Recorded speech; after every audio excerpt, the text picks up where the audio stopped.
Hey, Sharif, thank you for coming in. Yes, you have an amazing background, like in strategic planning, business development, program management, budgeting, and profit loss management. I mean, uh, uh, creating healthcare companies and taking them to some kind of acquisition. I mean, business transformation, working with deep tech. I mean, you name it, you've done it. So, thank you for coming in and sharing your insights with my audience. It's my pleasure, Stephen. Thank you. So, Sharif, can you talk about maybe two or three inflection points in your life that led to this amazing career? I mean, you are the outstanding executive and transformer and innovator that I know of. So, and it could have been something when you were 3 or 5. It could have been something when you were older, inside, outside the family. It could have been school, outside the school, etc. The way I got into the information technology business was really by accident. I was a student at the University of Maryland, and I was playing soccer for the university team, and I suffered an unfortunate, serious knee injury that sidelined me. So basically, it kind of took me aback that I could no longer uh, uh, uh, uh, practice the passion that I had for soccer. So I had my brother-in-law was working in a computer company. He said, why don't you come give it a try and see what you can learn? So I said, yeah, why not? Okay, why not? So I left school for a period of time. I went to that company and I started learning the ropes of technology. What is technology all about? What is computer? And that was back then when we had the mainframes, those big IBM mainframes. So I started, from rock bottom, learn my way up and up and up, until I became proficient at it. I became an operations manager. I decided to go back to school to finish my degree, which I did, thankfully. I did get my degree in information technology and business management. And then from one place to another, I started getting offered, bigger jobs. I went and joined some of the big back then, some of the big consulting companies. I ended up with Price Waterhouse, Ernst and Young, and I just kept moving up and up in my profession, and got opportunities to take companies internationally. They wanted to have an international presence. I felt that I can do that given my multilingual background, given my multicultural background. So, I did that very successfully, took several companies overseas.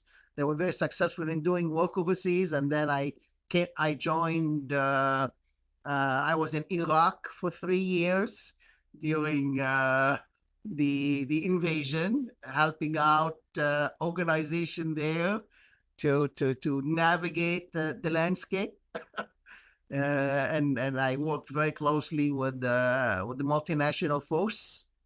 Then I got an opportunity to become the general manager and executive director of Bearing Point, and the country manager for the UAE. So I spent some time in the UAE doing that. And then I'm giving you a very fast synopsis. And then I came back to the U.S. and I got the opportunity to rejoin the company that I used to be the president of the international division. I rejoined them, and they were beginning to get really into healthcare. And they gave me. I said, "Would you like to partake in the healthcare practice?" I said, "Sure, I'll do that." Although I did have a healthcare practice, from my previous job assignment with Price Waterhouse and some other consulting companies that I worked with. So we had a project in Michigan that was kind of in trouble. So the senior management from the state of Michigan sent a letter to the company, said, "Listen, we're not happy with how the program is running. It's either you send the senior guy to Michigan to get everything back on track, or we might have to cancel the contract. So me and the other senior guys sat around, looked at the table, said, "Who's going to do it? Who's going to do it?" So I said, "Okay, I'll do it." It was supposed to be a 6-month assignment, a 6-month assignment. So I went to Michigan and started getting the project back on track. It was initially a $50 million contract that was expiring also. And I got to work with everybody else. I get to know the people. I get to know the executives, the governors, and so on. I developed a good rapport with them. And short story is that by the time I departed the company, that the project went from a 50 million contract to a $1.1 billion contract. And as a result of my success in overseeing that, I became the president of the healthcare division, and I became the chief strategy officer of the company, and I was a member of the board of directors.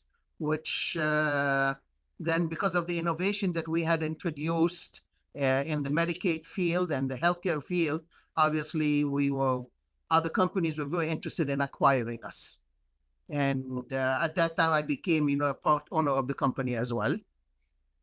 So when we put ourselves up for sale, one of the conditions is that I am the critical guy that had to remain on, because since I had all the business, I was running 90% of the business in the company, because it was basically all from the revenue that I produced. I had a backlog of revenue worth $2.2 billion.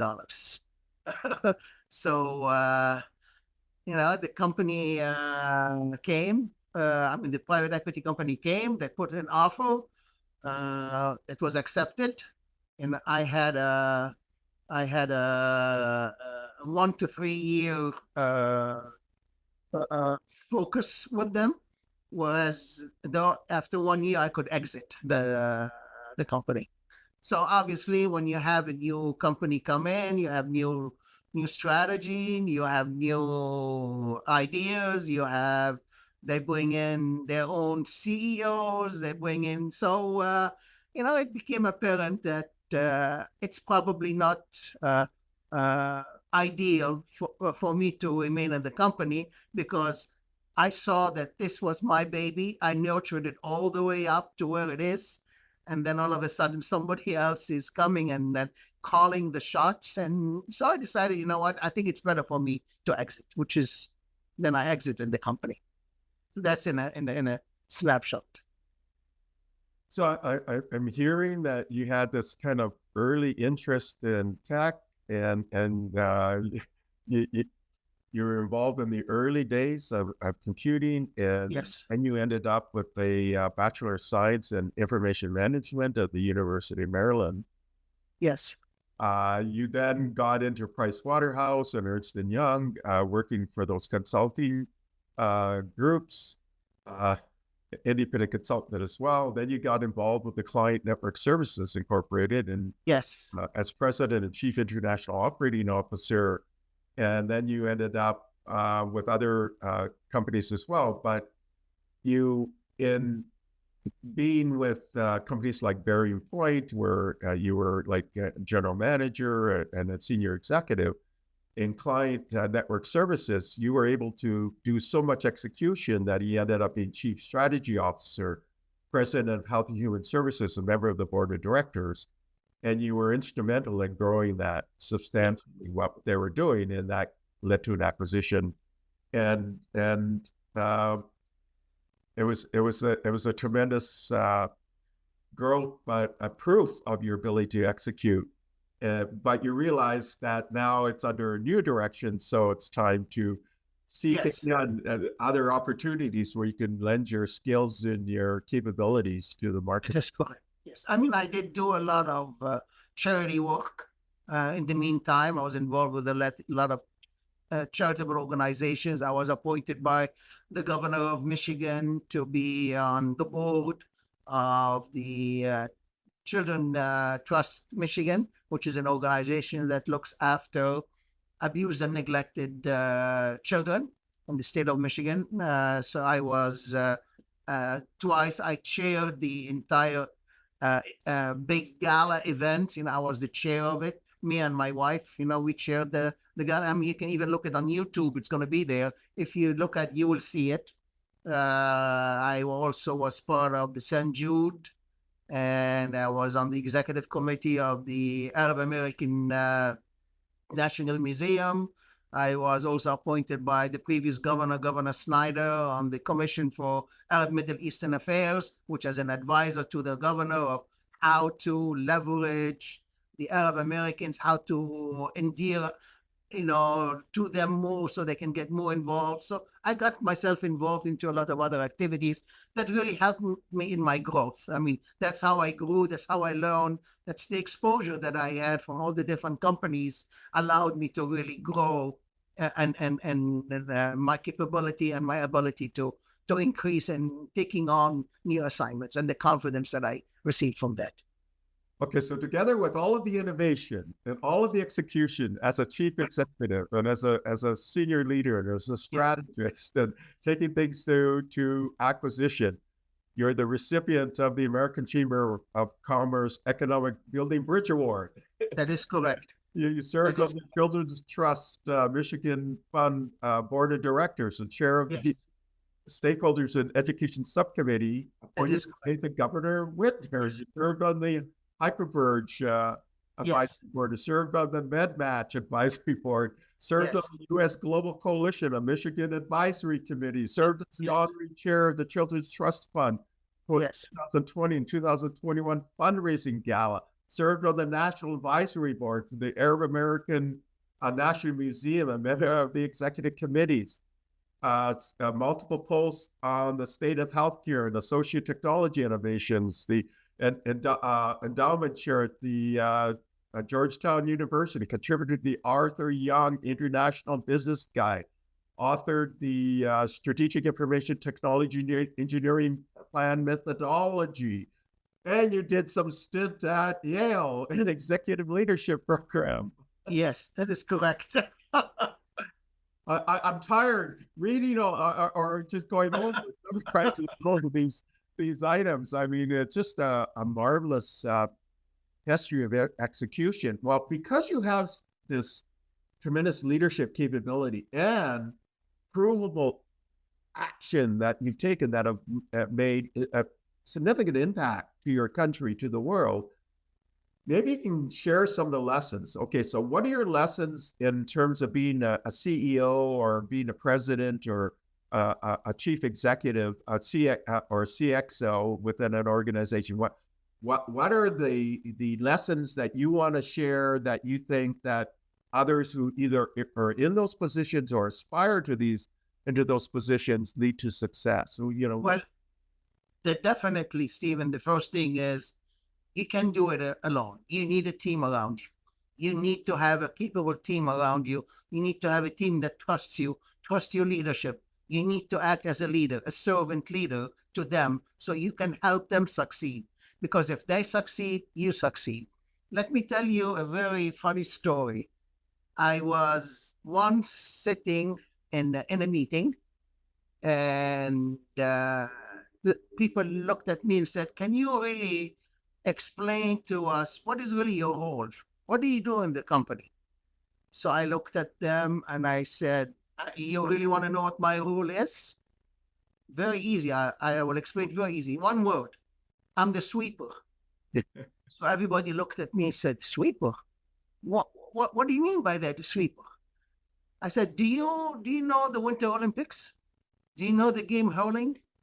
Where people have to throw hurling and it goes, and there has to be some person in front of it and sweep in front of it to ensure it reaches the goal. So that's me. That's my role, that I need to smooth and sweep the path of success to my team so we can all succeed, because one person can't do it alone. So I don't take the credit. The credit is because I built a team that we worked together. We trusted each other. They believed in my vision. They believed in my strategy. They believed in our ability to succeed and to produce and to execute. To me, that is the secret to success. Don't ever think that you can take all the credit for what you've achieved. Absolutely not. You need people with you that trust you, that you can lead, that believe in you. And other sort of markers of, do you believe in stretch goals? Like, do you personally sort of working at the boundary? I mean, Absolutely. I always set goals. Always set goals. So again, back to that project in Michigan. So when I started, I gathered the team around and I said, okay, guys, this is my goal. My next goal is we need to increase our contract to $100 million. Everybody looked at me and said, come on, I said, $100 million. This is where we're going. So let's all work for that. Once we reach that, my second goal was we are going to hit $250 million. And, we worked hard. We hit 250. And then I said, $500 million. And then from $500 million, I said 1 billion. And, and every time I did that, I produced T-shirts, for the team to wear. I said, this is our next goal. This is where we're going. So I made it some fun for them. But definitely I set goals for myself and for the team of where we want to go. Because without goals, you're basically wandering around aimless. So you need to have a goal. You need to have some vision of where you want to go, where you want to take the team to. And it's the same one, I think about innovation in technology. I set a goal for the team. What do we want to do? I want to always be proactive, not reactive, because I want to set the trend. I want everybody to emulate us, not wait for somebody to do it, and then we need to catch up. So I prided myself, we were always 10 to 20 steps ahead of the competition in that. So I'm just thinking, in kind of mining what you did at Client Network Services, as we talked about, your Chief Strategy Officer, Health and Human Services President, member of the Board of Directors before you exited. You worked in the Technology and Business Roadmap and Strategy. You guided the industry, government affairs, business development strategy.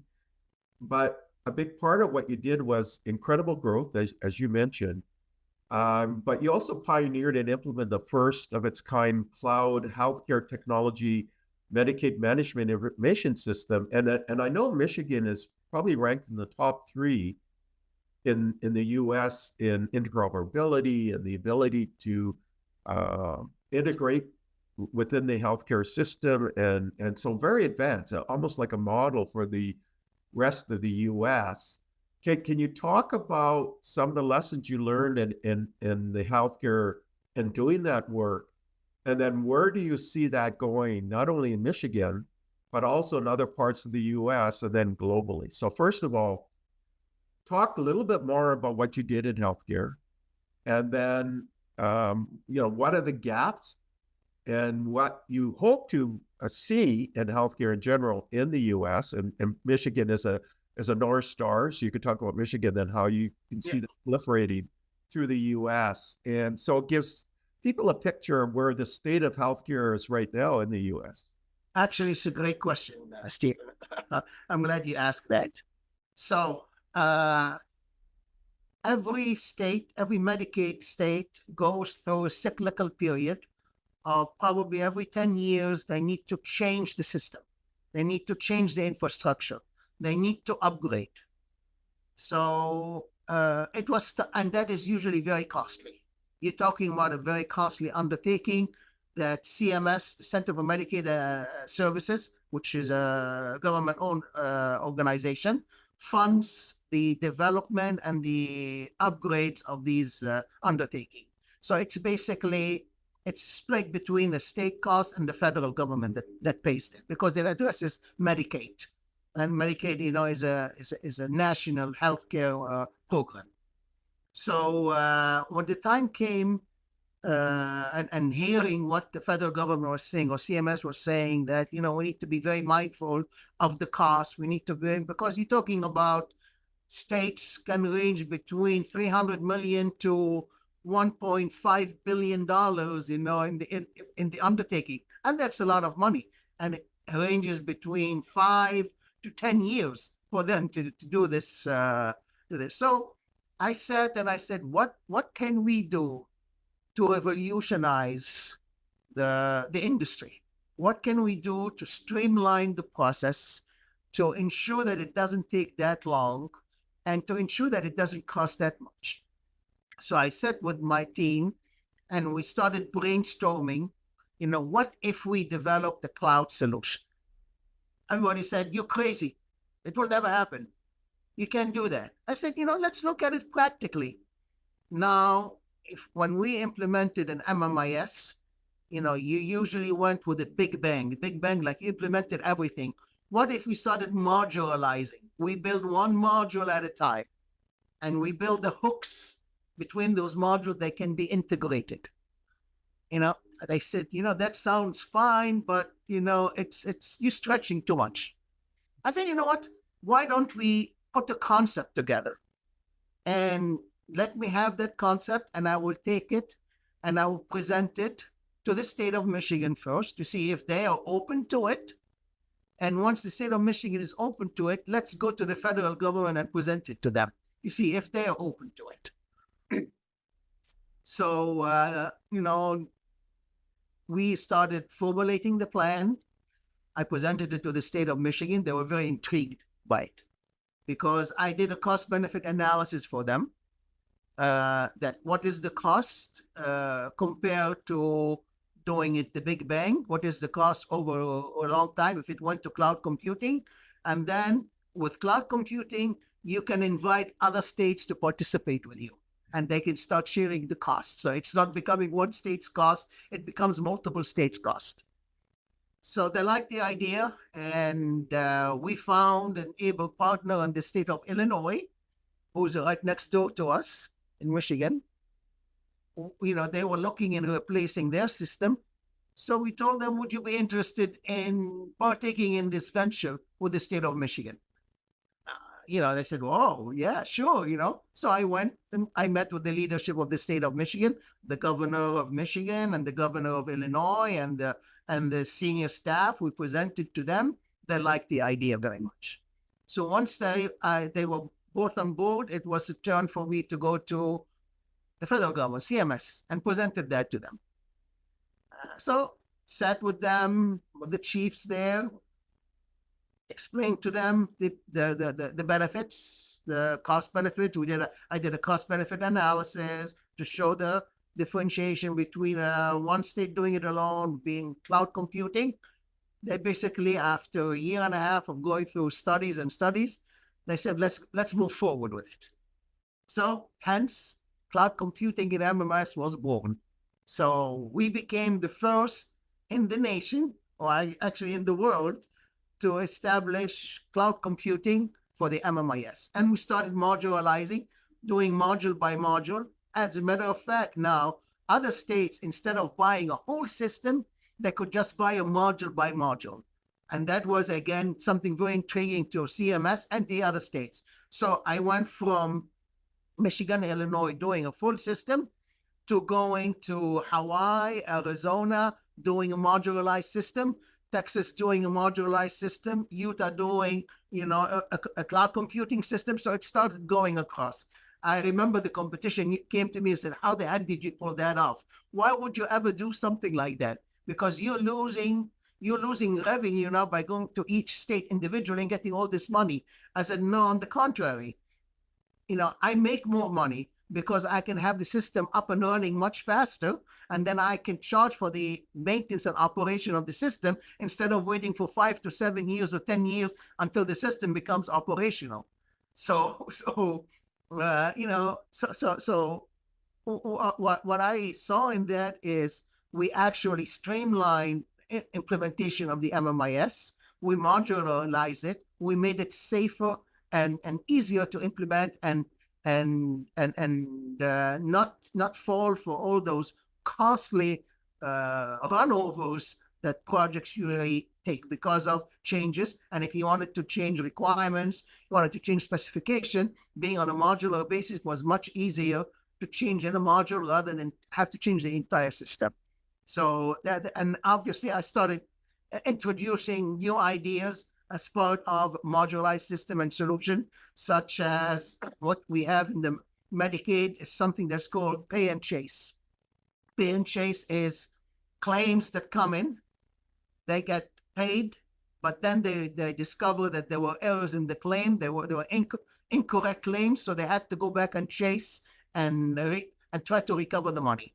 What I came up with, and that was always an after the fact, after it was, I said, what if I did a pre-authorization, of trying to detect the claim, the inaccuracy in the claim before it was paid. People say, you cannot do that. So I got with the team, we used AI, machine learning language. We developed a program that allowed to do that. And as a result, the state of Michigan realized about $300 to $500 million in cost savings of, having to pay out those claims if they did not have that program. So you just start to innovate and look at, how you can help your customer, help your client as much as you can by introducing that innovation. So that's the innovation that I started introducing. Yeah, and as you indicated, you have, Michigan, Illinois, and then the Utah Department of Health, the state Yes. of Michigan, and then growth in Texas, Arizona, Montana, Wyoming, Hawaii, Yeah. other markets. It's actually quite remarkable. It shows this your ability to embrace change and transformation and mitigate the risk, and then you get cost savings and you get improvements in efficiencies. I mean, it's a win-win for everybody. It's an omni-win, right? So. And establish a relationship and having a very strong team with you that can support your success. Because, as I said, you can't do it alone without a team. Yeah, and then it ends up being over $2 billion in contract revenue. So, and 110 million, EBITDA 55 million. I mean, Yes. And managing a staff of like 900 people and involved in this area, including then even extending offshore to Chennai, India as well. Yeah. Yep. Yes. Just a remarkable history of just outstanding leadership. In fact, amazing leadership. So, and now kind of taking a step back and looking at it, from top down, where do you see the gaps in the system? And how do you think they can be addressed going into the future? Let's say going 2 to 3 years into the future or more. What are some of the gaps that you see in the U.S. in general and in Michigan, and then ways to address it? Again, in terms of gaps, it's obviously, I wouldn't say it gaps. I would see it as there are several companies that offer these services, aside from, CNSI or client network services. So when you have interchange of data, or you have data sharing for doing analytics and so on, that's where it becomes very tedious and cumbersome, because not everybody speaks the same language. So what we have been working with CMS, which they've been very good about that, is forcing down or dictating interoperability between systems that allows systems to talk to each other, because it makes it much easier to gather the data and do the analytic reports to see the trends, where are we going, how is it going?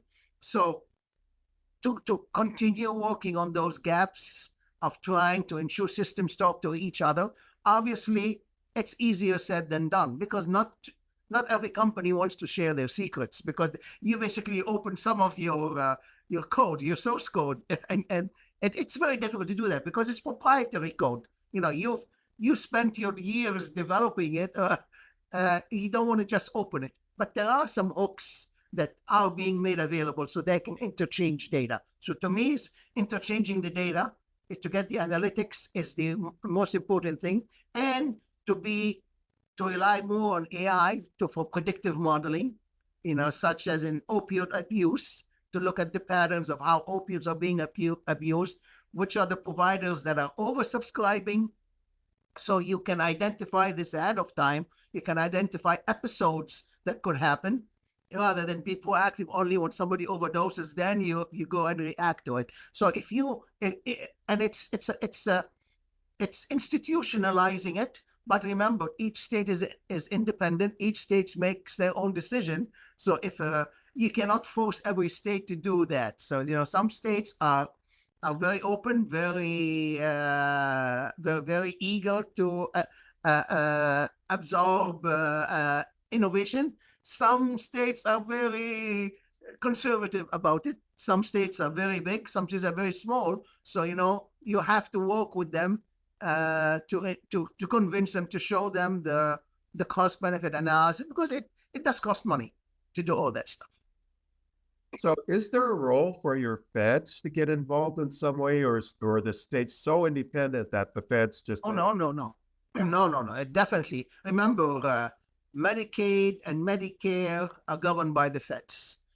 Definitely the feds play a major role. Remember, the feds want to ensure that all the rules and the interpretations that they pass along are adhered to by every state, which is why they fund 90% of the implementation cost, and the state has a responsibility for 10%.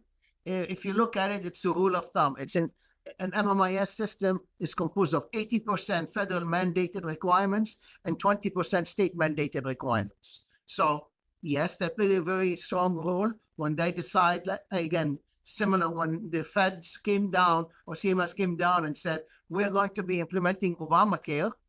That meant a huge change into the Medicaid system, because all the rules and interpretation and the eligibility to become eligible for Obamacare had to be implemented in the system. So these are the changes that are incorporated based on the rules and the definition of new laws that are enacted by the federal government, to be reflected into the healthcare, whether it's Medicaid or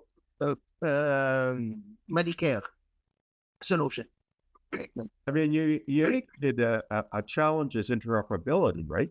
But if you can get more interoperability and agreements on this interoperability, and then when you apply AI, then it can unlock all sorts of cost savings and more precise and precision kind of medicine and healthcare.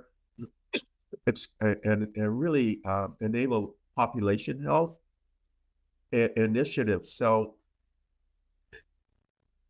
a few years ago, I was asked to do a conference, South by Southwest, where it was just myself and the doctor for 90 minutes or something like that. And I talked about all the capabilities of tech and tech for good in healthcare, but I could tell in my research and in the conversation, though, really clinicians aren't always adopting readily AI. Or what's your feelings on that? Obviously, everybody is very leery of AI, because what does it mean? Is it going to take over? Is it going to, but remember, AI is a measure of how you program it. There has to be control over it, which is everybody's calling for control. I mean, Elon Musk is calling for the control of AI. So you need to, yes, utilize AI, but you have to put the safeguards in it so it doesn't just go haywire and berserk.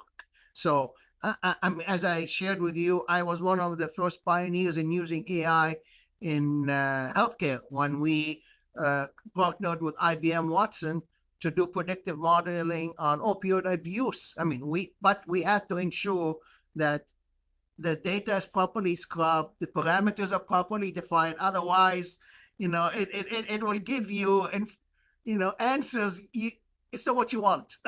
But definitely AI will help, especially when you start doing analytical, and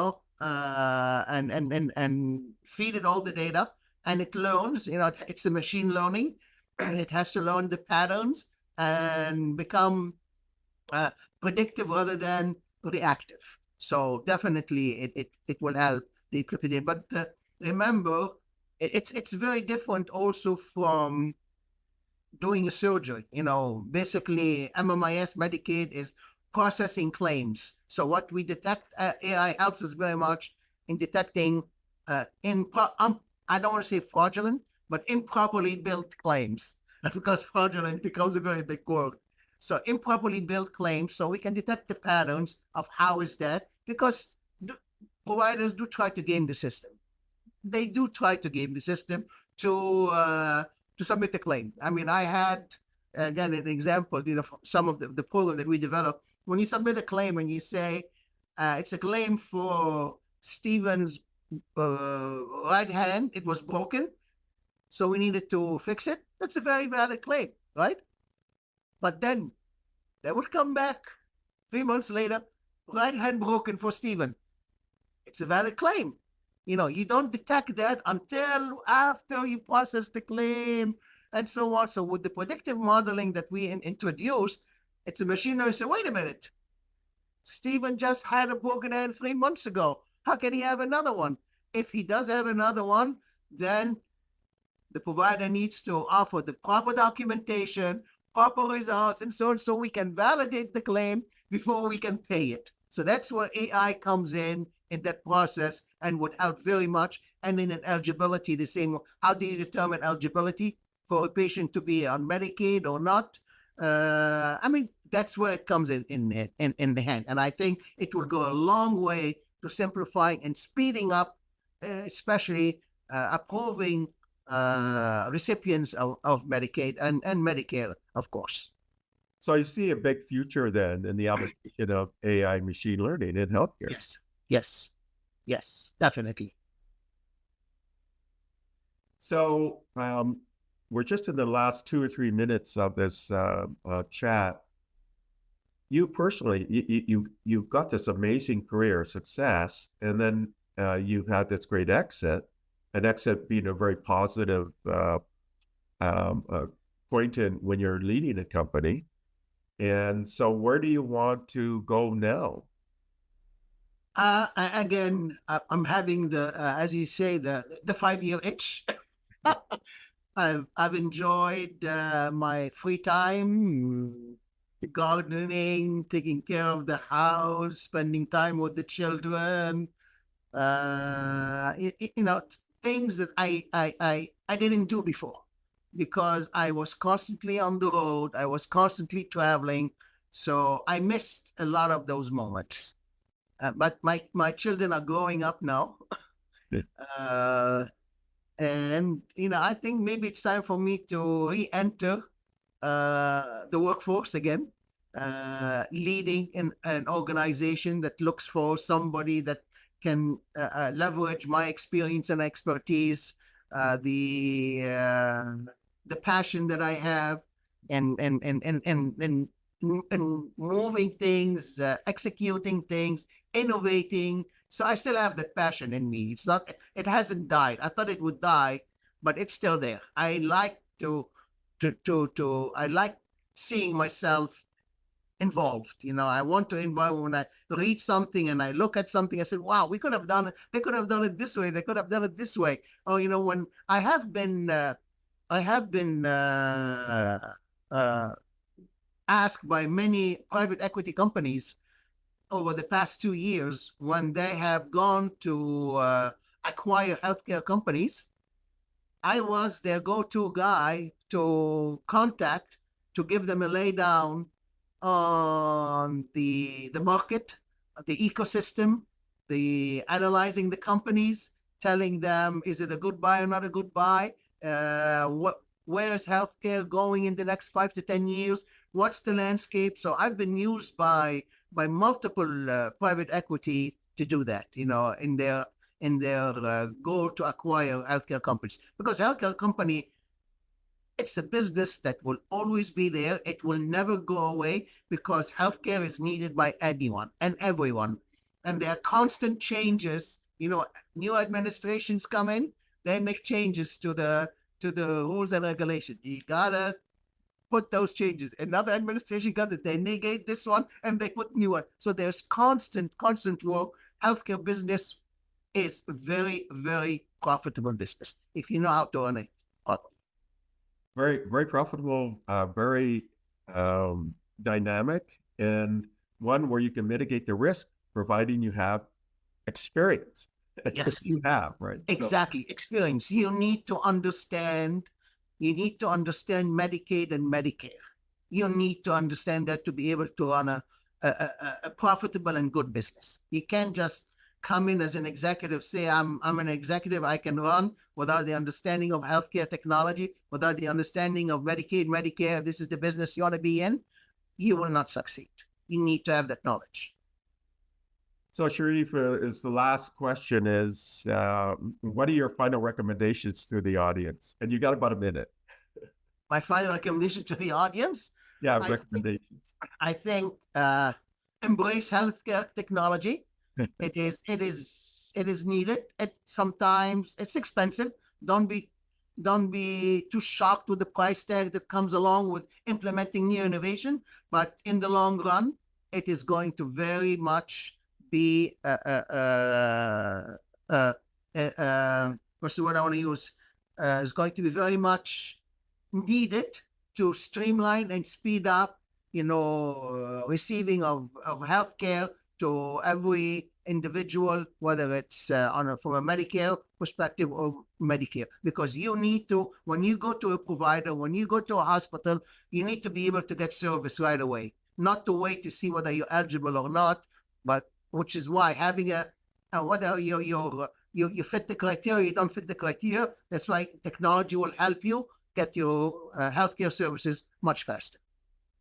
Well, thank you again. It's just been such an insightful conversation with you. You definitely are an outstanding leader with an amazing history of success and contribution. And you shared your success and your contributions and insights and lessons to our audience. And thank you for doing this. Thank you, Stephen. It's my pleasure. Thank you. Thank you for listening to the Brand Called You videocast and podcast, a platform that brings you knowledge, experience, and wisdom of hundreds of successful individuals from around the world. Do visit our website www.tbcy.in to watch and listen to the stories of many more individuals. You can also follow us on YouTube, Facebook, Instagram, and Twitter. Just search for the Brand Called You.